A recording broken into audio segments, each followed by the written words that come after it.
शीर्षक। क्यों माना जाता है शिव को विश्वगुरु? प्राचीन काल की बात है, जब सृष्टि का विस्तार नया नया हुआ था। ब्रह्मा ने रचना की, विष्णु ने पालन का भार संभाला, परंतु विनाश और पुनर्सृजन का कार्य किसी के पास नहीं था। तभी प्रकट हुए अर्धनारीश्वर, नीलकंठ, त्रिनेत्रधारी, कैलाशपति महादेव शिव। उनका स्वरूप ही ऐसा था कि सृष्टि के हर पक्ष का प्रतिनिधित्व करता था। वे योगी भी थे और गृहस्थ भी, सन्यासी भी और प्रेम के परम प्रतीक भी। उनका अस्तित्व किसी सीमा में नहीं बंधा था। वे थे, हैं और रहेंगे, क्योंकि वे ही परम तत्व, परम गुरु और परम सत्य हैं। आदियोगी की उत्पत्ति। प्रथम गुरु का उदय सृष्टि के आरंभ में, जब कोई ज्ञान नहीं था, तब शिव ही वह प्रथम सत्ता थे जिन्होंने योग का बीज बोया। उन्होंने अपने भीतर संपूर्ण ब्रह्मांड का अनुभव किया और उसी अनुभूति से उपजा योग। कैलाश पर्वत पर समाधिस्थ शिव ने जब अपने अनुभव की ऊर्जा बाहर प्रकट की, तब ब्रह्मांड में 7 महान आत्माएं उनकी ओर आकर्षित हुईं। वे थे सप्तऋषि। 6 ऋषि जब ज्ञान के लिए तत्पर हुए, शिव ने उन्हें महीनों, वर्षों और युगों तक परखा। वे स्थिर बैठे रहे, समाधि में रहे, और तब शिव ने उन्हें अपना ज्ञान प्रदान किया। इस प्रकार शिव बने आदि योगी, प्रथम योग गुरु। सप्तऋषियों के माध्यम से शिव का ज्ञान संपूर्ण पृथ्वी पर फैल गया। शिव तत्व ज्ञान के प्रतीक। शिव कोई देवता मात्र नहीं, वे तत्व हैं, वह सत्य जो हर जीव में समाया है। वे हमें सिखाते हैं कि ब्रह्मांड में सब कुछ परिवर्तनशील है, केवल चेतना अटल है। उनका तीसरा नेत्र इस चेतना का प्रतीक है। जब वह खुलता है, तब अज्ञान जलकर भस्म हो जाता है। उन्होंने मानवता को सिखाया कि सच्चा ज्ञान बाहरी संसार से नहीं, भीतर की यात्रा से प्राप्त होता है। इसलिए शिव को विश्वगुरु कहा गया, क्योंकि उन्होंने ज्ञान का केंद्र मनुष्य के भीतर स्थापित किया। शिव का वेश, एक संदेश। उनका रूप विरोधाभासों का संगम है। गले में सर्प है, पर हृदय में करुणा। शरीर पर भस्म है, पर मुख पर शांति। त्रिशूल में शक्ति है, पर मन में प्रेम। हर प्रतीक अपने आप में एक पाठ है। सर्प बताता है कि भय पर विजय पाना ही ज्ञान है। भस्म सिखाती है कि सब नश्वर है। त्रिशूल 3 गुणों, सत्व, रज, तम का संतुलन है। इस प्रकार शिव का प्रत्येक अंग एक शिक्षा है, एक दर्शन है। शिव और नटराज। सृष्टि का नृत्य। एक बार देवताओं और ऋषियों ने शिव से पूछा, हे महादेव, सृष्टि का रहस्य क्या है? तब शिव मुस्कुराए और उन्होंने अपना नृत्य रूप नटराज प्रकट किया। वह नृत्य केवल गति नहीं था, वह सृजन, पालन और संहार का चक्र था। हर कदम से उन्होंने बताया कि जीवन ताल और लय से चलता है। जब वह लय टूटती है, तब विनाश होता है, और जब लय बनती है, तो सृष्टि होती है। शिव और पार्वती। संवाद का ज्ञान। पार्वती केवल शिव की अर्धांगिनी नहीं थीं, वे उनकी शिष्या भी थीं। एक बार उन्होंने पूछा, प्रभु, ज्ञान का आरंभ कहाँ से होता है? लिए तब शिव ने उत्तर दिया, ज्ञान आरंभ होता है जिज्ञासा से और पूर्ण होता है अनुभव से। इसी संवाद से उत्पन्न हुआ विज्ञान भैरव तंत्र, जिसमें शिव ने 112 ध्यान विधियां बताईं। इन विधियों में कोई पूजा पाठ नहीं, केवल चेतना के मार्ग हैं। यही कारण है कि शिव का ज्ञान किसी धर्म, जाति या युग से सीमित नहीं है। वे सभी के गुरु हैं, विश्वगुरु हैं। समुद्र मंथन और नीलकंठ। त्याग का पाठ। जब देवता और असुर समुद्र मंथन कर रहे थे, तो सबसे पहले निकला कालकूट विष। वह विष इतना घातक था कि संपूर्ण सृष्टि जलने लगी। तब शिव ने वह विष अपने कंठ में धारण किया और बन गए नीलकंठ। यह कार्य केवल शक्ति का नहीं, बल्कि त्याग और करुणा का उदाहरण था। उन्होंने संसार को सिखाया, सच्चा गुरु वह नहीं जो केवल ज्ञान दे, बल्कि वह जो दूसरों का दुहक स्वयं में समा ले। शिव का संन्यास और गृहस्थ जीवन। संतुलन का पाठ। शिव योगी भी हैं और गृहस्थ भी। वे ध्यानमग्न भी हैं और अपने परिवार पार्वती, गणेश, कार्तिकेय के साथ पूर्ण प्रेम से रहते हैं। वे बताते हैं कि ज्ञान का मार्ग संसार से भागना नहीं, बल्कि संसार में रहते हुए आत्मा की शांति पाना है। उन्होंने संतुलन सिखाया, न अति त्याग, न अति भोग। यही शिव का मार्ग है। शिव का मौन। सर्वोच्च उपदेश। कैलाश पर समाधिस्थ शिव कभी कभी महीनों तक मौन रहते हैं, परंतु उनका यह मौन भी वाणी है, क्योंकि सच्चा ज्ञान शब्दों से नहीं, अनुभव से आता है। संसार को उन्होंने यह शिक्षा दी कि मौन भी एक भाषा है, जिसे केवल अंतर्मन समझ सकता है। शिव और भूत भावन। समानता का संदेश शिव की सभा में देवता भी हैं और भूत पिशाच भी। उनके लिए कोई ऊंच नीच नहीं, वे भूत भावन हैं, सबका कल्याण करने वाले। उन्होंने संसार को सिखाया कि ज्ञान तब तक अधूरा है जब तक उसमें करुणा नहीं। हम इसलिए वे केवल देवों के ही नहीं बल्कि असुरों और साधारण जनों के भी आराध्य बने। उनकी यह समानता का दृष्टिकोण उन्हें सर्वोच्च शिक्षक बनाता है। शिव का वरदान आत्मज्ञान। एक बार ऋषि अगस्त्य ने शिव से पूछा, हे देव, यदि एक शिक्षा में संपूर्ण सत्य समा जाए तो वह क्या होगी? शिव ने उत्तर दिया, स्वयं को जानो। जब तुम स्वयं को जान लोगे तो तुम सृष्टि, ब्रह्म और मुझ सबको जान लोगे। यही आत्मज्ञान ही अंतिम सत्य है और वही शिव का सर्वोच्च उपदेश। काल से परे गुरु शिव महाकाल हैं, समय के भी स्वामी। उनके लिए अतीत, वर्तमान और भविष्य एक ही क्षण में है, इसलिए उनका ज्ञान कभी पुराना नहीं होता। आज भी जब कोई योगी ध्यान में बैठता है तो वह उसी ऊर्जा को छूता है जो कैलाश पर समाधिस्थ शिव से प्रवाहित होती है। यही कारण है कि कहा गया, शिव ही गुरु हैं, गुरु ही शिव हैं। क्यों शिव हैं विश्वगुरु शिव को? विश्वगुरु इसलिए कहा गया क्योंकि उन्होंने योग, ध्यान और आत्मज्ञान का आरंभ किया। उन्होंने सिखाया कि सच्चा धर्म मानवता है। उन्होंने भेदभाव मिटाकर सबको समान दृष्टि से देखा। उन्होंने ज्ञान को परंपरा नहीं, अनुभव बनाया। उन्होंने संसार को दिखाया कि मौन में भी उत्तर है, प्रेम में भी शक्ति है और विनाश में भी सृजन है। कैलाश पर आज भी शिव समाधिस्थ हैं, मौन पर जागृत। उनका ज्ञान समय के पार है और उनका आशीर्वाद हर जिज्ञासु के लिए उपलब्ध है। जो अपने भीतर की यात्रा पर निकले उसे शिव स्वयं मार्ग दिखाते हैं। इसलिए सृष्टि के हर युग में, हर संस्कृति में वे कहलाते हैं विश्वगुरु, आदि योगी, परम ज्ञानी, भगवान शिव। शिव और सप्तऋषि। ज्ञान का प्रसार। जब शिव ने सप्तऋषियों को ब्रह्म ज्ञान दिया तो उन्होंने कहा, हे ऋषियों, यह ज्ञान तुम्हारा नहीं, यह ब्रह्मांड का है। इसे सीमित मत करना, इसे सिखाना, परंतु स्वार्थ से नहीं, समर्पण से। सप्तऋषि अपने अपने दिशाओं में गए। एक ने ज्ञान को हिमालय के योगियों तक पहुंचाया, दूसरे ने इसे द्रविड़ भूमि के साधकों को सिखाया, तीसरे ने इसे सिंधु घाटी के पुरोहितों तक पहुंचाया। कहते हैं कि इन्हीं सप्तऋषियों के मार्ग से योग, ध्यान, तंत्र और वेदों की परंपरा फैली। हर ज्ञान का मूल शिव का मौन था। हर मंत्र, हर साधना उनकी ही चेतना की गूंज थी। शिव और संगीत। नाद का रहस्य। एक दिन नारद मुनि कैलाश पहुंचे। उन्होंने अपने वीणा के तार झंकारे और कहा, हे महादेव, मैं नाद का राग गाता हूं परंतु उसके मूल को नहीं जानता। बताइए, यह संगीत कहां से जन्मा? शिव मुस्कुराए, नाद ही ब्रह्म है नारद। जब सृष्टि का प्रथम स्पंदन हुआ तब जो ध्वनि गूंजी वही ओम थी। उसी से शब्द बना, उसी से मंत्र बना, उसी से संगीत बना। फिर शिव ने डमरू उठाया, उसकी ध्वनि से 14 बार नाद निकले। इनसे बने महेश्वर सूत्र, जिनसे संस्कृत के अक्षर उत्पन्न हुए। नारद ने प्रणाम किया। अब समझा प्रभु, आप ही नाद के प्रथम आचार्य हैं। पर यही कारण है कि आज भी हर राग, हर तंत्र, हर ध्वनि में शिव का स्पंदन माना जाता है। शिव और शक्ति। अद्वैत का रहस्य। एक बार पार्वती ने शिव से पूछा, प्रभु, यदि आप सब कुछ हैं तो शक्ति का स्थान कहाँ है? शिव ने मुस्कुराते हुए उत्तर दिया, शक्ति बिना शिव शव है और शिव बिना शक्ति शून्य। हम दो नहीं, एक ही तत्व के दो रूप हैं। फिर उन्होंने पार्वती को अपनी अर्धांगिनी के रूप में स्वीकार किया। इससे प्रकट हुआ अर्धनारीश्वर तत्व, जो सिखाता है कि ब्रह्मांड का हर सृजन पुरुष और प्रकृति के संतुलन से होता है। यह केवल दार्शनिक नहीं बल्कि गहन आध्यात्मिक सत्य था कि हर मानव के भीतर शिव और शक्ति दोनों विद्यमान हैं। शिव और भैरव। भय का भेदन। एक बार कई योगी शिव से मिलने आए। वे बोले, हम ध्यान करते हैं परंतु भय हमें भटकाता है। मृत्यु, हानि, अकेलेपन से डर लगता है। इसका अंत कैसे हो? शिव ने उत्तर दिया, भय का अंत भय से भागकर नहीं बल्कि उसे देखने से होता है।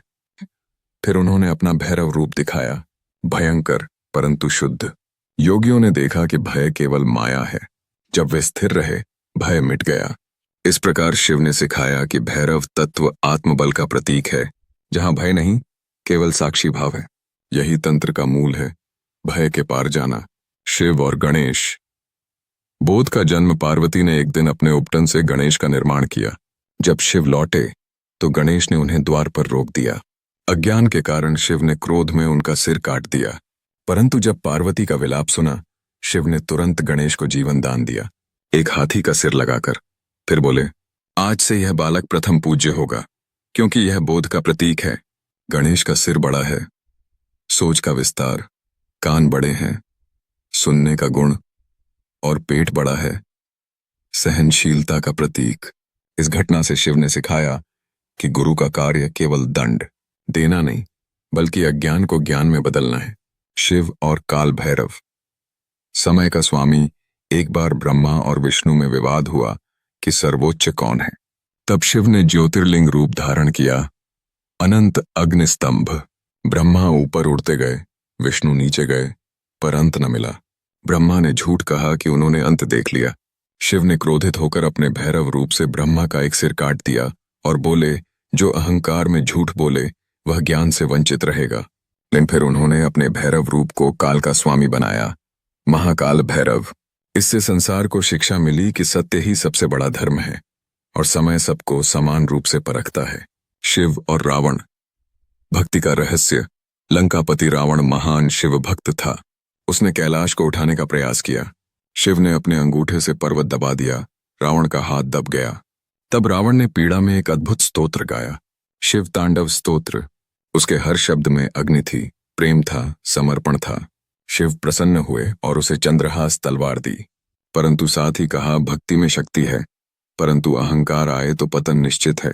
यही शिक्षा आज भी हर भक्त के लिए शिव का उपदेश है। शिव और ऋषि भृगु। परीक्षा का पाठ। एक बार देवताओं ने तय किया कि कौन सर्वोच्च देव है। ऋषि भृगु ने परीक्षण किया। पहले वे ब्रह्मा के पास गए, उन्होंने उपेक्षा की। फिर विष्णु के पास गए, विष्णु ने नम्रता दिखाई। अंत में शिव के पास पहुंचे, परंतु जब शिव ध्यान में थे, भृगु ने उन्हें लात मार दी। शिव ने क्रोध नहीं किया, उन्होंने मुस्कुराकर कहा, ऋषिवर, आपके चरणों से मेरे ध्यान का विघ्न हुआ, परंतु अब आपने मुझे छुआ है, यह भी मेरा सौभाग्य है। भृगु नम्र हो गए। तब देवताओं ने समझा, वह जो अपमान में भी शांति रखे वही विश्वगुरु है। यह शिव का वरदान। कलयुग के लिए शिक्षा। जब युगों के अंत में ऋषियों ने पूछा, प्रभु, कलयुग में आपका साक्षात्कार कैसे संभव होगा? तो शिव बोले, जब धर्म क्षीण हो जाएगा, जब मनुष्य केवल बाहरी पूजा में खो जाएगा, तब मेरा ध्यान करना नाम, ध्वनि और मौन के माध्यम से करना। ओम नमः शिवाय ही वह पुल है जो मनुष्य को मुझसे जोड़ता है। उन्होंने कहा, जो भीतर की यात्रा करेगा वही मेरे सान्निध्य को पाएगा। शिव का मौन संदेश। आज के युग के लिए आज विज्ञान, युद्ध, तकनीक और विभाजन के युग में भी शिव का संदेश वही है। शांति भीतर खोजो, शक्ति संतुलन में है और गुरु तुम्हारे अपने हृदय में बैठा है। हर मनुष्य जब ध्यान में बैठता है तो वह आदियोगी की ऊर्जा से जुड़ता है। शिव अब किसी पर्वत पर नहीं, बल्कि हर आत्मा के भीतर ध्वनित हैं, ओम के रूप में। अंतिम उपसंहार। शिव को विश्वगुरु इसलिए कहा गया क्योंकि वे केवल ज्ञान के प्रवक्ता नहीं, बल्कि अनुभव के मूर्त स्वरूप हैं। उन्होंने सिखाया कि ज्ञान, भक्ति और कर्म तीनों का संतुलन ही पूर्णता है। गुरु वह नहीं जो अनुयायी बनाए, बल्कि वह जो शिष्य को स्वयं में गुरु खोजने में मदद करे। शिव का मार्ग है मौन में बोलना, विनाश में सृजन खोजना और भेद में अद्वैत देखना।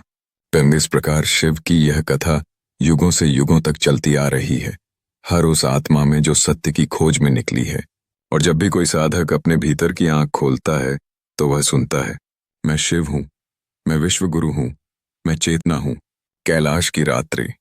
शिव और पार्वती का संवाद। रात्रि थी शांत, आकाश में पूर्णिमा का चंद्रमा था। कैलाश की हिमशिखाएं चांदी सी दमक रही थीं। गंगा शिव के जटाओं से बहकर मंद स्वर में कलकल कर रही थी। पार्वती शिव के समीप बैठी, उनके नेत्रों में जिज्ञासा थी, परंतु हृदय में भक्ति। पार्वती ने धीमे स्वर में पूछा, प्रभु, आप कहते हैं कि ज्ञान भीतर है, परंतु जब संसार दुख में डूबा हो, जब मन भटकता हो, तब भीतर कैसे जाया जाए? शिव ने नेत्र खोले, गहरे, शांत, अनंत जैसे ब्रह्मांड। उन्होंने कहा, देवी, संसार में जो कुछ तुम देखती हो, सुख, दुख, भय, प्रेम, वह सब तुम्हारे भीतर ही जन्मता है।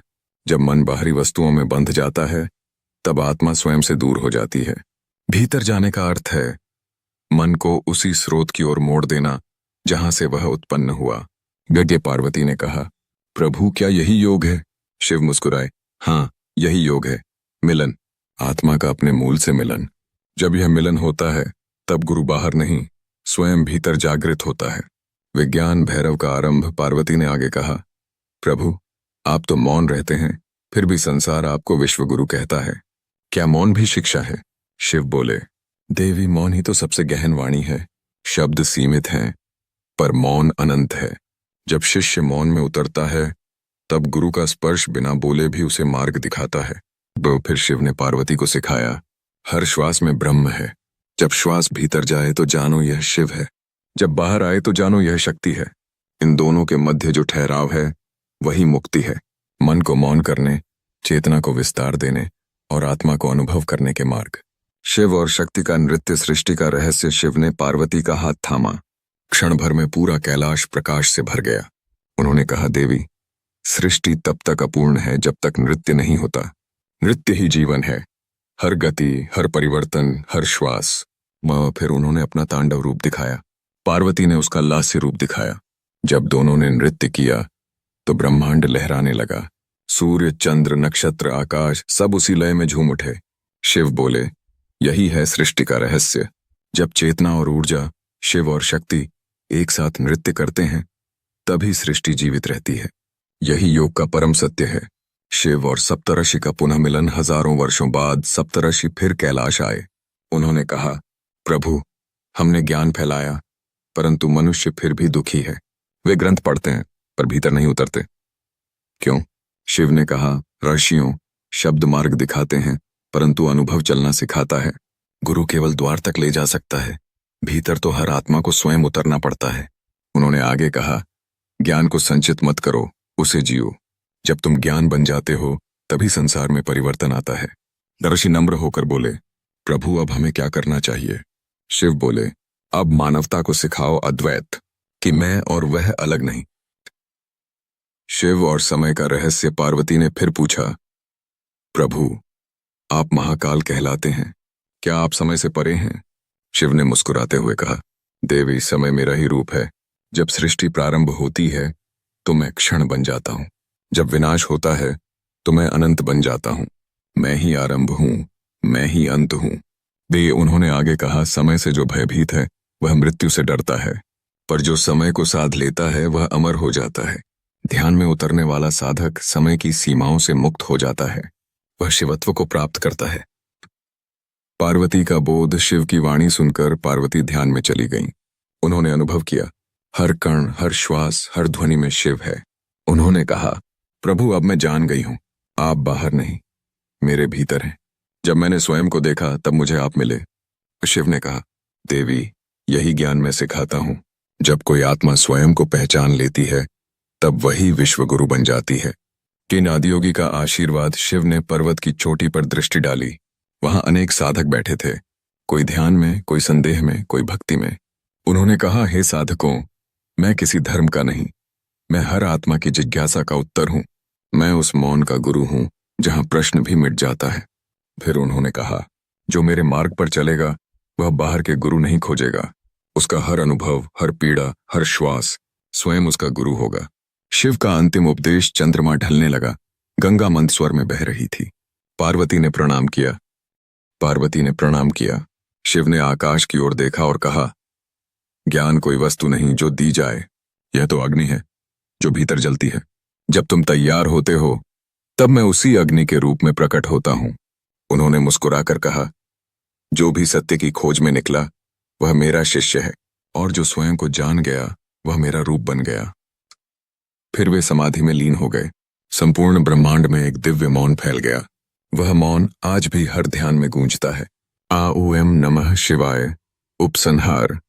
शिव का अमर संदेश।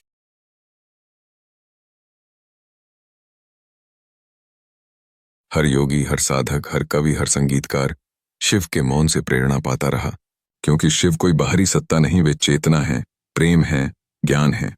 और यही कारण है कि युगों से उन्हें कहा गया विश्व गुरु शिव, जो स्वयं में ब्रह्म है और ब्रह्म में स्वयं। कलयुग की सुबह शिव की पुनर्प्रेरणा। समय का चक्र घूमता रहा। सतयुग, त्रेता युग, द्वापर युग बीत गए। अब आया कलयुग। तकनीक, भौतिकता और भ्रम का युग। मनुष्य चंद्रमा तक पहुंच गया पर अपने भीतर उतरना भूल गया। विज्ञान बढ़ा पर शांति घटती गई। एक रात उसके भीतर से एक स्वर गूंजा, AUM नमः शिवाय। वह स्वर कहीं बाहर से नहीं, भीतर से आया था। उसे लगा जैसे कोई अदृश्य शक्ति कह रही हो, तू वही है जिसे तू खोज रहा है। लेकिन वह साधक रो पड़ा। उसे अनुभव हुआ, शिव कोई दूर बैठे देव नहीं, बल्कि अंतरात्मा का नाद है जो हर प्राणी में जीवित है। योग का पुनर्जागरण, आदियोगी की प्रतिध्वनि, कैलाश से फैला हुआ वह आदियोगी का ज्ञान अब दुनिया भर में पुनः जागने लगा। मनुष्य योग सीखने लगा, ध्यान करने लगा, मौन में उतरने की कोशिश करने लगा। शिव का योग अब केवल एक साधना नहीं, बल्कि मानव चेतना का विज्ञान बन गया।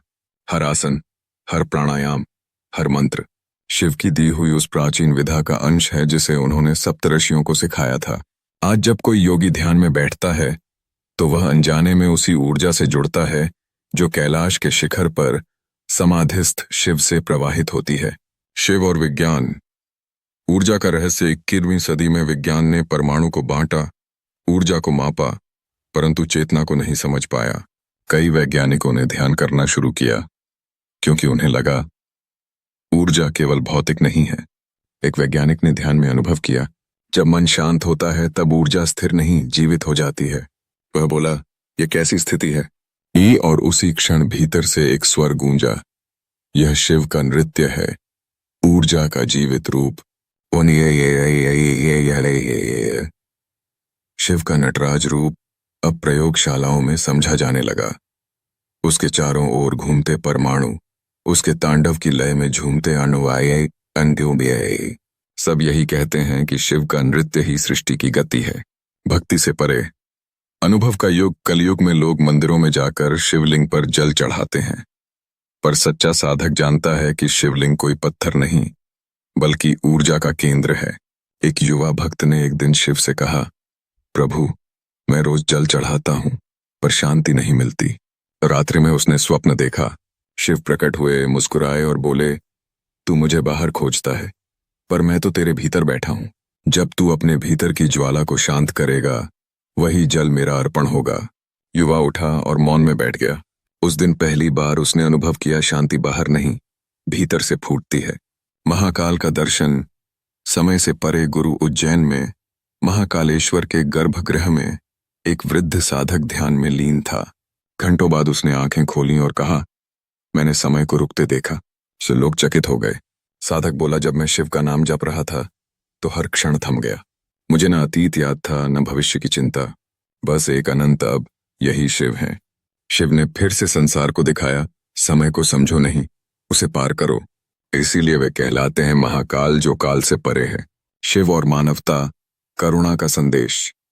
विश्व में जब युद्ध, हिंसा और विभाजन बढ़ने लगे, लोग फिर से शिव के दर्शन की ओर लौटे, क्योंकि शिव सिखाते हैं विनाश से भी सृजन संभव है और भिन्नता में भी एकता।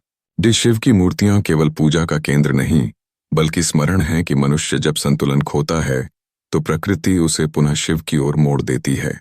कई साधक, संत और गुरु आज भी उसी चेतना को आगे बढ़ा रहे हैं। वह चेतना जो विश्व गुरु शिव से आरंभ हुई थी।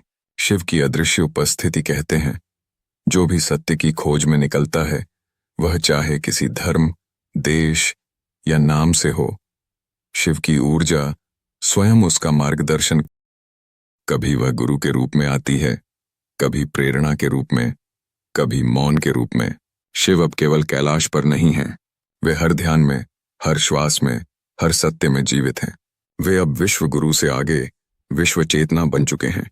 पार्वती का पुनः प्रश्न।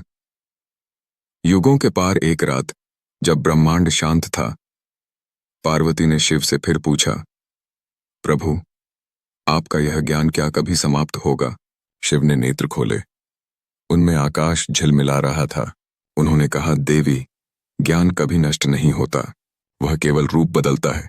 जब कोई बालक सत्य की खोज में रोता है, जब कोई योगी मौन में डूबता है, जब कोई वैज्ञानिक ब्रह्मांड को समझने की कोशिश करता है, वहां मैं होता हूं।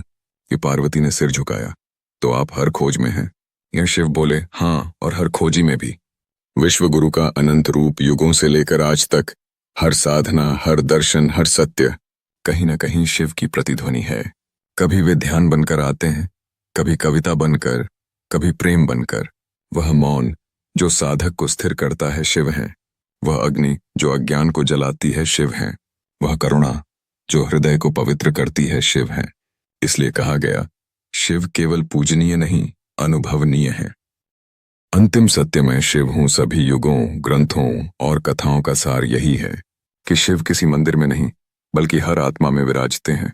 जो अपने भीतर उतरता है, जो सत्य को स्वयं में खोजता है, जो प्रेम, संतुलन और करुणा में जीता है, वही शिव है। कैलाश अब कोई पर्वत नहीं, वह चेतना है जो हर खोजी के हृदय में जागती है। वह मौन जो हर ध्यान में उतरता है, वह नाद जो हर प्रार्थना में गूंजता है। आऊ नमः शिवाय।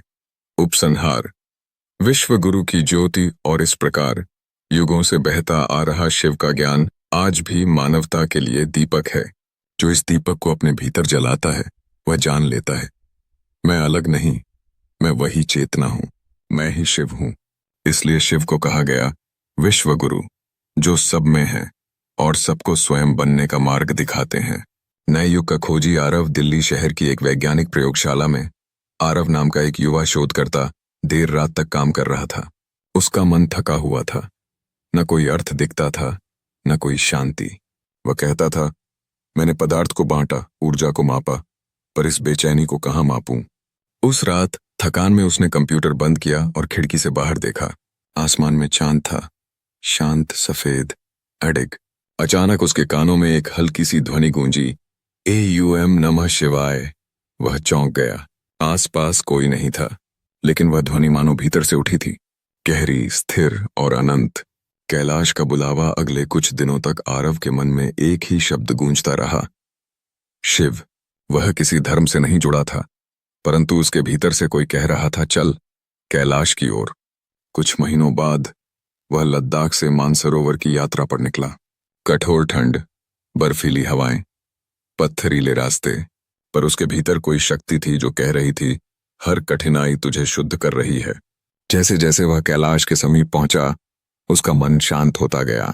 वहां न कोई शोर था, न समय, सिर्फ मौन, और उस मौन में एक अनुभव, मैं नहीं चल रहा, कोई और मुझसे चल रहा है। साक्षात्कार, शिव से संवाद। कैलाश की तलहटी में रात थी। आरव ने अकेले ध्यान लगाया। हवा स्थिर हो गई, समय थम गया। उसकी चेतना किसी अज्ञात शून्य में विलीन होने लगी। तभी उसे एक स्वर सुनाई दिया, क्या खोज रहा है तू आरव? ये उसने आंखें खोली। सामने कोई नहीं था, फिर भी चारों ओर प्रकाश फैला था। उसने कहा, मैं सत्य खोज रहा हूं प्रभु, जो विज्ञान में नहीं मिला, मंदिरों में भी नहीं मिला। स्वर गूंजा, तू बाहर खोजता रहा, जबकि सत्य तेरे भीतर है। तू कण को समझता है, पर चेतना को नहीं। पदार्थ मैं हूं, ऊर्जा मैं हूं, और जो इन दोनों को जोड़ता है वही तू है। आरव के भीतर कंपन होने लगा। उसने पूछा, तो क्या मैं भी आप ही का अंश हूं? प्रकाश और तीव्र हुआ। स्वर बोला, तू अंश नहीं, तू मैं ही है। जो देखता है, जो समझता है, जो अस्तित्व का साक्षी बनता है, वही शिव है। अहं का विसर्जन, मैं से हम तक आरव का मन मौन हो गया। उसने देखा उसके भीतर विचार, भाव, भय सब पिघल रहे हैं। अब केवल शून्यता थी, पर उस शून्यता में अद्भुत पूर्णता थी। उसे लगा जैसे सृष्टि उसके भीतर है, तारे, नदियां, वायु, समय, सब कुछ। उसके मस्तिष्क में कोई सीमा नहीं रही। वह बोला, प्रभु यह कैसा अनुभव है? स्वर ने उत्तर दिया, यही शिवत्व है।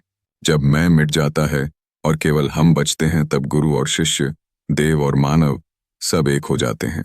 वह वापसी।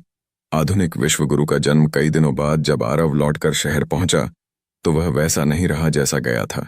उसके भीतर अब कोई संघर्ष नहीं था, बस करुणा, मौन और संतुलन। लोग उससे पूछते, कैलाश में क्या पाया? डेट वह मुस्कुराकर कहता, खोने की कला।